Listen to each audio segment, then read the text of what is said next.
lingkungan masa, jadi Dewan mengucapkan terima kasih. Kita beri satu penjelasan seterusnya, masih ada 4 kementerian. Jadi di bawah Kementerian Belia dan Sukan, Kementerian Sumber Manusia dan Kementerian Kesihatan, di samping Jabatan Perdana Menteri, di mana diduga sekurang-kurangnya 2 orang menteri akan menjawab. Oleh itu segera kita memanggil untuk menjelaskan bagi pihak jawapan dan penerangan lain Kementerian Belia dan Sukan. Tan Sri Yang di-Pertua, saya juga tidak akan mengambil masa yang lama. Saya nak ucapkan terima kasih kepada 2 ahli yang berhormat. Baru-baru saja kita difahamkan bahawa Yang Amat Berhormat Perdana Masa berucap, kecacatan ke semua 104 walaupun bagi setiap Berhormat Timbalan Menteri Kementerian Sumber Manusia. Sekarang Kementerian Kesihatan. Kita telah jimat lebih kurang 6 minit. Alhamdulillah. Silakan. Terima kasih Tan Sri Yang di-Pertua. Assalamualaikum warahmatullahi wabarakatuh. Salam Malaysia Madani. Tan Sri Yang di-Pertua, saya mengucapkan setinggi-tinggi penghargaan kepada 12 orang ahli yang berhormat senator yang telah mengambil bahagian dalam perbahasan usul menjunjung kasih ke atas titah Seri Paduka Baginda Yang di-Pertuan Agong dan telah menyentuh isu-isu berkaitan Kementerian Kesihatan Malaysia KKM.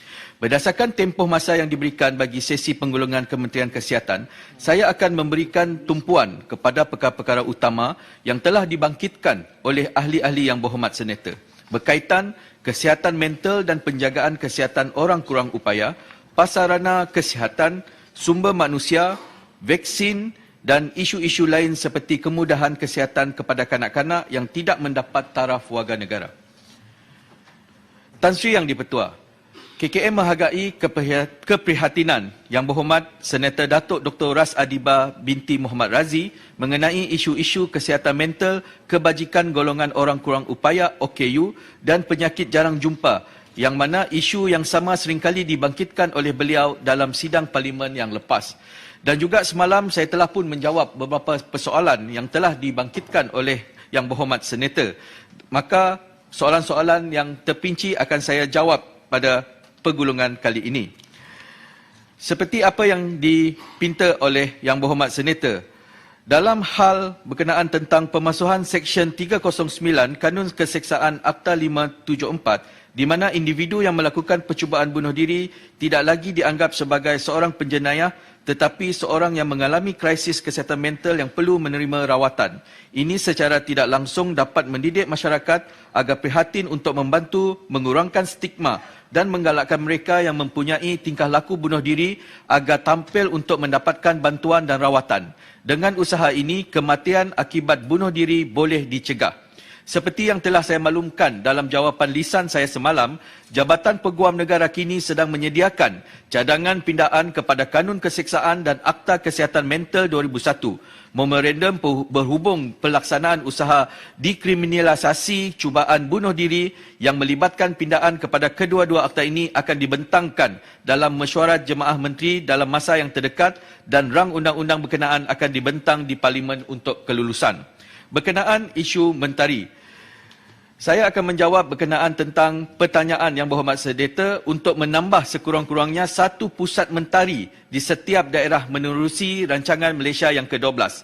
Sejak 2018, KKM telah menubuhkan sekurang-kurangnya 1 hingga 2 mentari bagi setiap tahun dan menyasarkan sebanyak 40 buah mentari ditubuhkan menjelang tahun 2025. Pada masa kini, perluasan perkhidmatan ini menggunakan sumber tenaga kerja yang terhad sedia ada. Hasrat bagi meningkatkan mentari di setiap daerah memerlukan suntikan peruntukan kewangan dan juga sumber tenaga kerja yang mencukupi bagi penyampaian perkhidmatan yang berkesan. Berhubung pertanyaan YB Senator berkenaan peruntukan yang diterima, sebanyak 3 juta telah diperuntukkan untuk perbelanjaan mengurus pada tahun 2022 dan akan diteruskan pada tahun 2023 serta tahun seterusnya demi kepentingan perkhidmatan sekretari dan kesihatan mental. Pada tahun 2022, sebanyak 1 juta peruntukan aset telah dibelanjakan bagi pembelian aset bagi kegunaan mentari dan perkhidmatan sekretari di hospital-hospital KKM. Berkenaan tentang penjagaan kesihatan orang kurang upaya. Seperti saya nyatakan tadi, Yang Berhormat Senator juga telah membangkitkan persoalan mengenai isu-isu OKU, iaitu antaranya mengenai hasil pencapaian menerusi pelan tindakan penjagaan kesihatan OKU 2011 hingga 2020. Untuk makluman Yang Berhormat Senator, berikutan pandemik COVID-19 yang melanda Malaysia dan pelaksanaan Perintah Kawalan Pergerakan pada tahun 2020 hingga April 2022, banyak aktiviti kesihatan yang dirancang telah tertangguh. Walaupun demikian, melalui analisis awal yang diperolehi, antara pencapaian yang telah dilaksanakan oleh KKM adalah seperti berikut. Pengujudan Jawatankuasa Teknikal Kesihatan OKU yang bertanggungjawab merancang dan memantau program pencegahan dan rehabilitasi. Mohon mencelah Tan Sri. Sila. Okey. Mohon Timbalan Menteri jelaskan. Mencelah bergantung kepada beliau. Cuma hala itu mesti kepada pengurusi atau yang dipetua. Masa berucap, pihak yang menerima soalan mesti duduk dulu. Okey, silakan. 36 peraturan.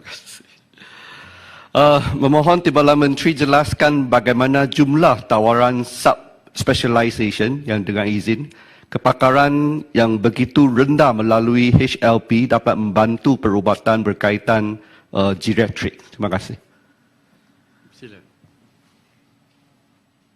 Terima kasih Tan Sri Yang Bertuah. Berkenaan tentang soalan tersebut adalah sangat memerlukan data dan juga berkenaan tentang peningkatan subspesialis ni, isu yang kami hadapi adalah kekurangan minat pakar-pakar untuk melakukan subspesialis kepakaran berkenaan tentang geriatrik ni. Walaupun demikian, tawaran beasiswa tetap diteruskan bagi sesiapa ataupun pegawai-pegawai perubatan yang berminat untuk meneruskan berkenaan tentang kepakaran berhubung kait dengan geriatrik ini.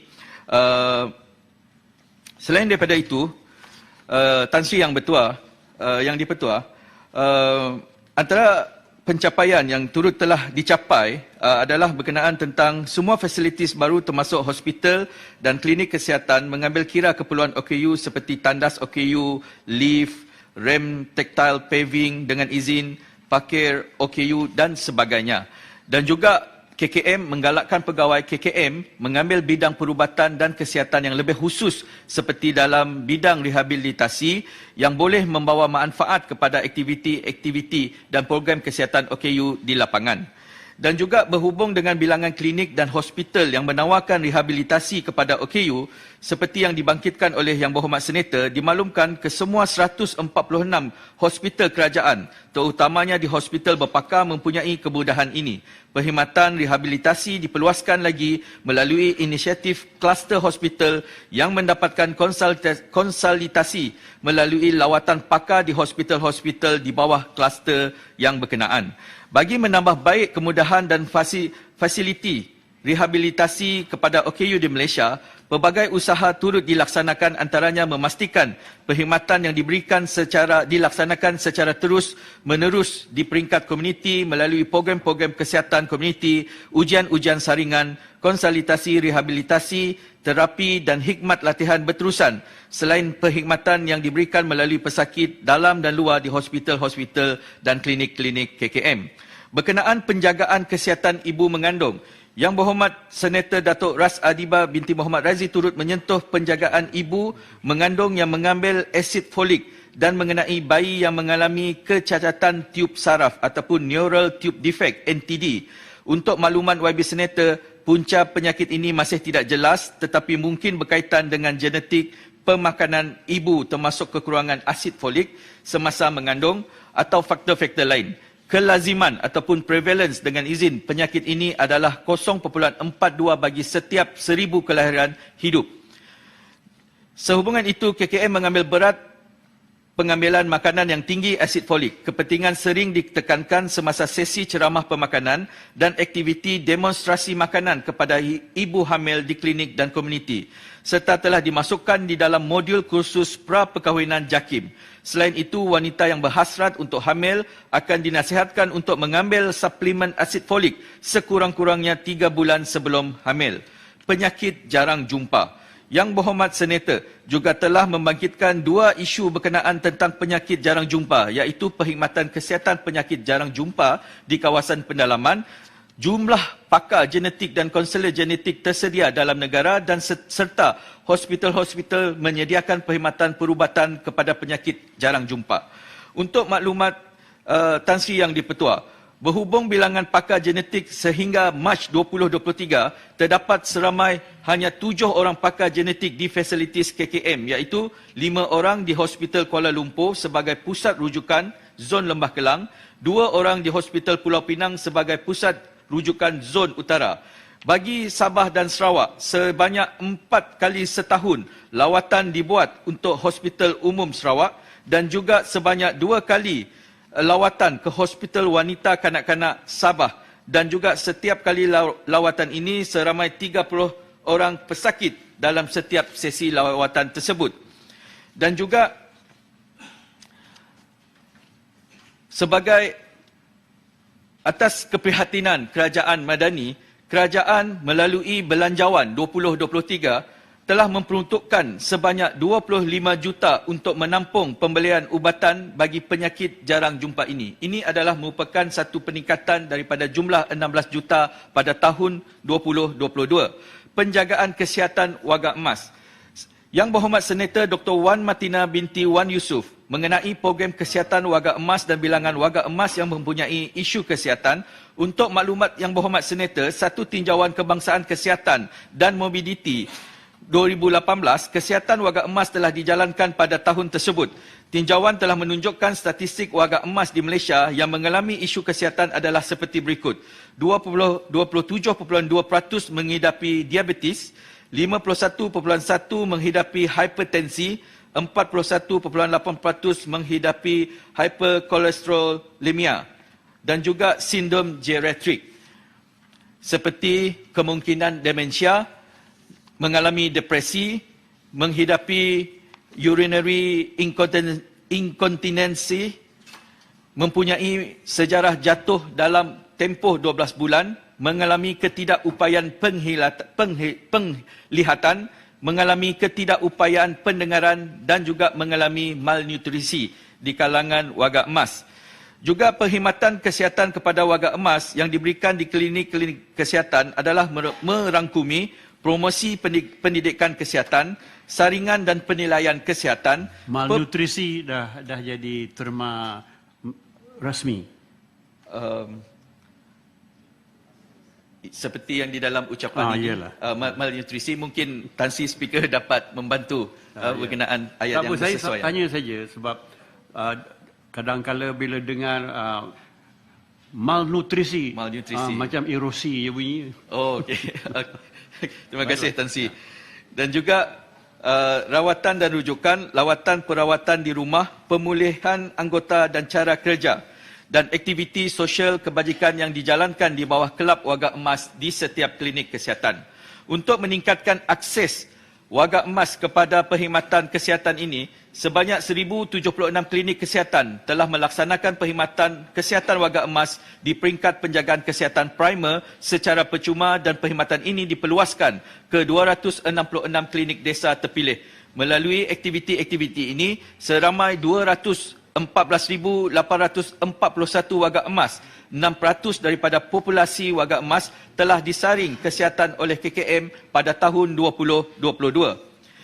Dan juga sehingga Mac 2023, terdapat 15 hospital KKM dengan unit geriatrik yang menawarkan perkhidmatan dengan 33 kepakaran geriatrik residen seperti Hospital Sultanah Bahiyah Al-Usta Kedah, Hospital Seberang Jaya Pulau Pinang, Hospital Taiping Perak, Hospital Raja Perempuan Bainun Ipoh, Hospital Kuala Lumpur, Hospital Tengku Ampuan Rahimah Kelang, Hospital Selayang, Hospital Sungai Buloh, Hospital Tuanku Jaafar Seremban, Hospital Melaka, Hospital Sultan Ismail Johor Bahru, Hospital Sultanah Nora Ismail Batu Pahat, Hospital Raja Perempuan Zainab II Kota Baru, Hospital Queen Elizabeth Kota Kinabalu dan Hospital Umum Sarawak.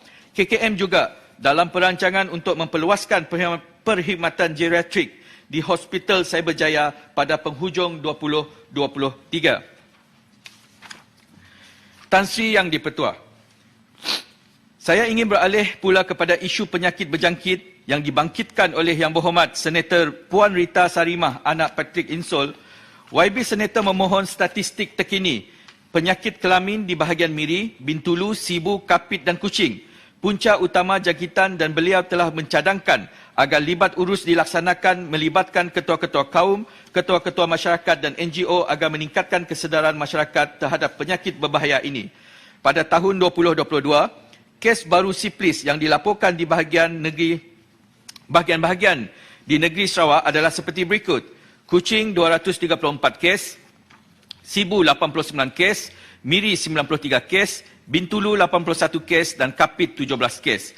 Manakala kes gonoria yang dilaporkan adalah seperti berikut. Kuching 213 kes, Sibu 44 kes, Miri 48 kes, Bintulu 55 kes dan Kapit 15 kes.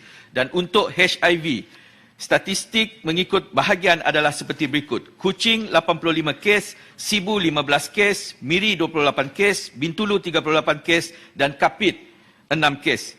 Dan juga untuk maklumat Tuan Yang di-Pertua, boleh saya mohon penjelasan. Okey. Silakan. Terima kasih Yang Berhormat Timbalan Menteri. Saya cuma ingin bertanya dengan pelaksanaan PrEP, adakah bilangan kes penyakit kelamin yang akan bertambah? Terima kasih Yang Berhormat Senator. Sememangnya pada ketika ini KKM sedang menjalankan pilot project dengan izin di 18 buah facilities KKM dengan kita membekalkan PrEP secara percuma kepada individu-individu yang mempunyai gaya hidup yang berisiko.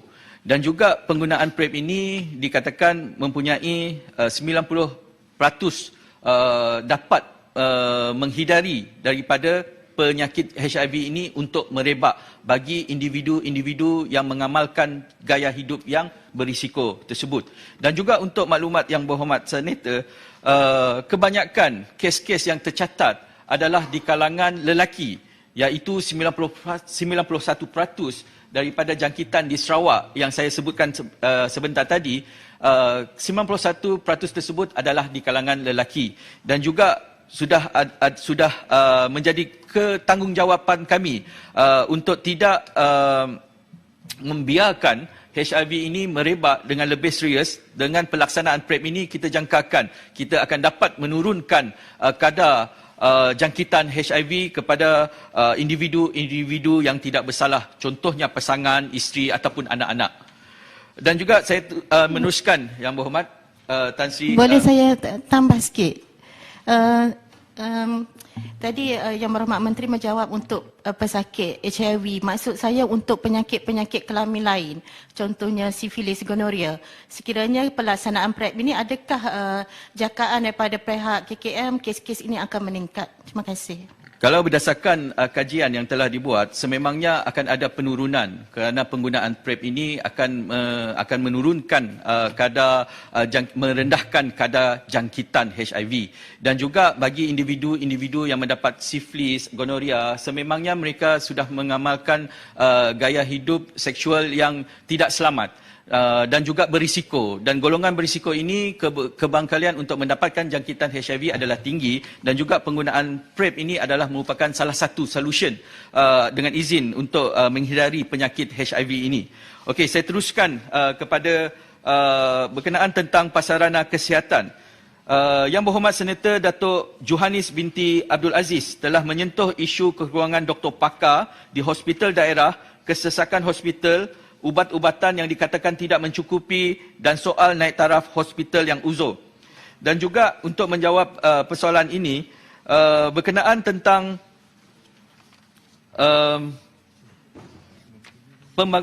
perbelanjaan pembangunan yang telah diluluskan di dalam belanjawan pembangunan tahun 2023 sebanyak 4.83 bilion. Jumlah peruntukan ini telah meningkat sebanyak 10.27% dan 448 juta berbanding peruntukan yang diterima pada tahun 2022. Peruntukan ini akan dibelanjakan untuk projek pembangunan fizikal fasilitis kesihatan meliputi pembinaan hospital, klinik baru dan penaik tarafan 400 buah klinik daif yang telah diumumkan oleh Yang Amat Berhormat Perdana Menteri. Dan juga bagi menambah baik hospital KKM, kerajaan juga telah menaikkan taraf kemudahan 26 buah hospital seperti Hospital Lundu, Hospital Bentong, Hospital Greek, Hospital Tangkak, Hospital Jelubu dan juga hospital-hospital yang lain. Bagi menambah fasilitis perkhidmatan di hospital seperti mesin pemeriksaan imbasan tomografi berkomputer CT scan, Yang Berhormat Datuk Senator John Ambrose, KKM sedang dalam perancangan untuk menempatkan mesin pemeriksaan imbasan CT di semua hospital pakar minor secara berperingkat. Pada tahun ini, 8 hospital akan menerima seunit mesin imbasan CT baru bagi setiap hospital, iaitu Hospital Marudu, Beaufort, Pendang, Tanjung Karang, Baling, Gua Musang, Rembau dan juga Banting. Berkenaan tentang bekalan ubat, Yang Berhormat Senator Datuk Johannes, KKM sentiasa komited dalam memastikan bekalan ubatan sentiasa mencukupi untuk keperluan pesakit. Walau bagaimanapun, KKM mengambil maklum terdapat isu gangguan bekalan ubatan tertentu menyebabkan pesakit tidak mendapat bekalan ubat yang mencukupi. Sehubungan itu, antara langkah yang diambil oleh KKM adalah menetapkan paras simpanan stok maksimum dan minimum dalam kawalan inventory ubat bagi memastikan stok disimpan pada paras yang optimum. Secara dasarnya, semua ubat-ubatan yang dibekalkan di fasilitis KKM adalah berdasarkan formulari ubat KKM dan perolehan menggunakan peruntukan KKM. Namun begitu, sekiranya terdapat keperluan menggunakan ubat yang tidak tersenarai dalam FU KKM, akses kepada ubatan ini boleh diperolehi melalui peruntukan kementerian atau dana daripada pihak luar seperti Badan Berkanun Zakat, Makna ataupun pembelian sendiri. Dan juga berkenaan tentang isu tempat letak kereta, Datuk Yang di-Pertua.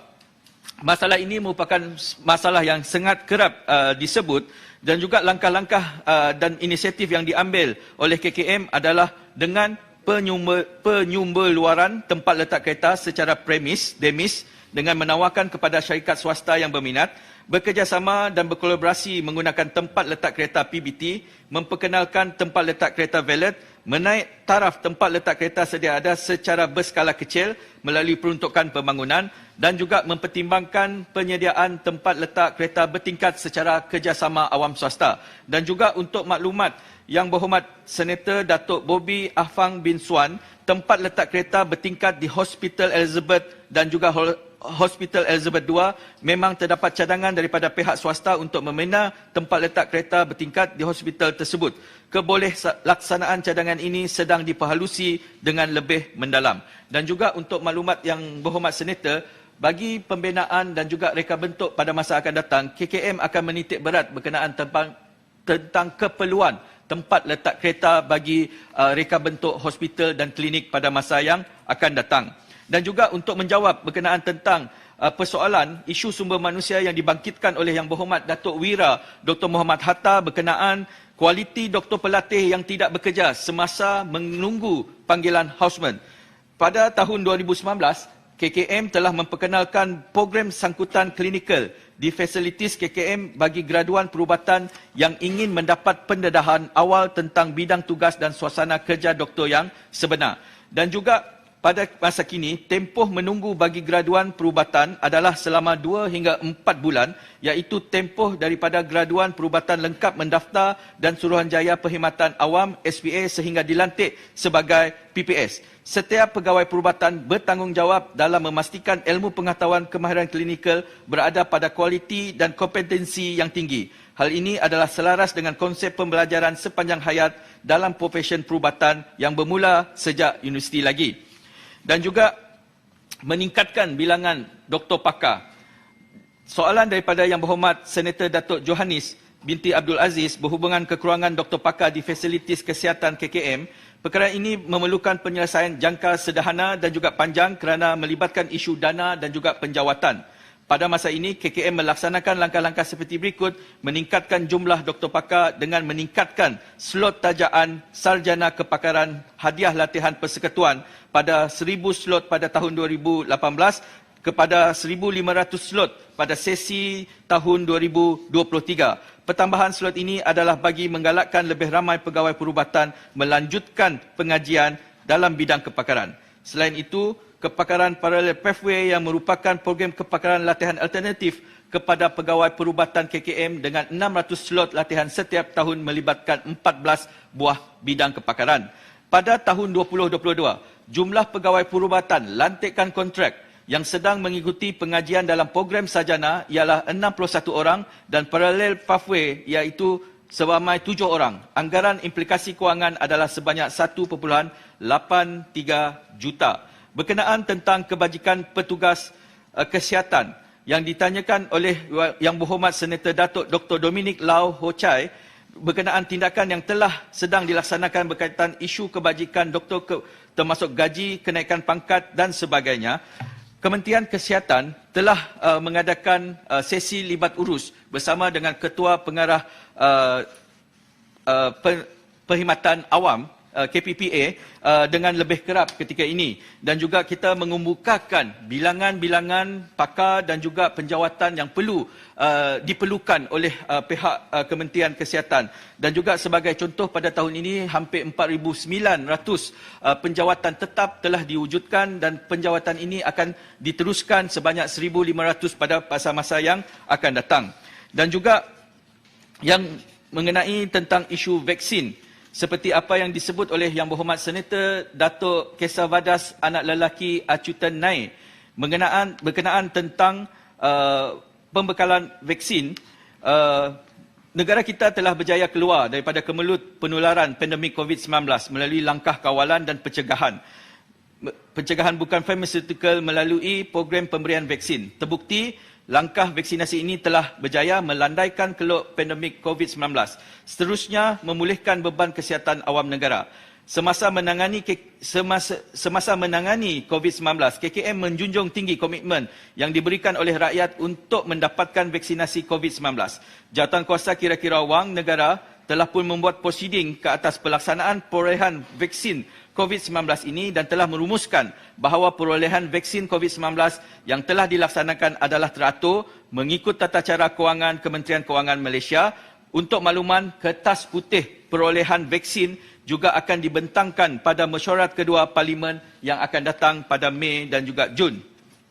Dan juga berkenaan tentang pelupusan vaksin. Berdasarkan unjuran, penerima dos lengkap dalam populasi dewasa dan remaja adalah melebihi 98.4% ataupun 23,141,678 populasi dewasa serta 91.99% populasi remaja telah menerima dos lengkap sehingga 27 Mac. Begitu juga dengan sasaran penerima dos penggalak populasi dewasa iaitu sebanyak 69.1% ataupun 16,254,539 orang. Yang terakhir, Datuk Yang di-Pertua, berkenaan tentang persoalan Yang Berhormat Senator Datuk Sri Hajah Zurainah binti Musa berkenaan tentang kemudahan kesihatan kepada kanak-kanak yang tidak mendapat taraf warga negara. Isu terakhir yang disentuh oleh KKM ialah berkenaan tentang kemudahan kesihatan kepada anak-anak yang masih belum mendapat kewarganegaraan. Garis Panduan Pelaksanaan Perintah Fee Perubatan Kos Perkhidmatan 2014, kanak-kanak bukan warga negara yang berumur 12 tahun ke bawah yang memegang sijil kelahiran Malaysia dan bapa dan ibunya adalah seorang warga negara ataupun mesti tetap di Malaysia dikenakan caj seperti warga negara. Selain itu, pasangan, isteri dan juga suami kepada warga negara Malaysia yang berstatus warga negara asing seperti memiliki dokumen perkahwinan yang sah, sijil nikah, sijil perkahwinan yang disahkan oleh Pejabat Majlis Agama Islam Negeri di Malaysia, Pesuruhjaya Tinggi Malaysia di luar negara dan Jabatan Pendaftaran Negara turut dikenakan caj mengikut kadar warga negara sebagaimana yang ditetapkan di bawah Perintah Fee Perubatan 1982 dan Pindaan 2017. Datuk Yang di-Pertua, Sekian saja pergulungan saya bagi Kementerian Kesihatan.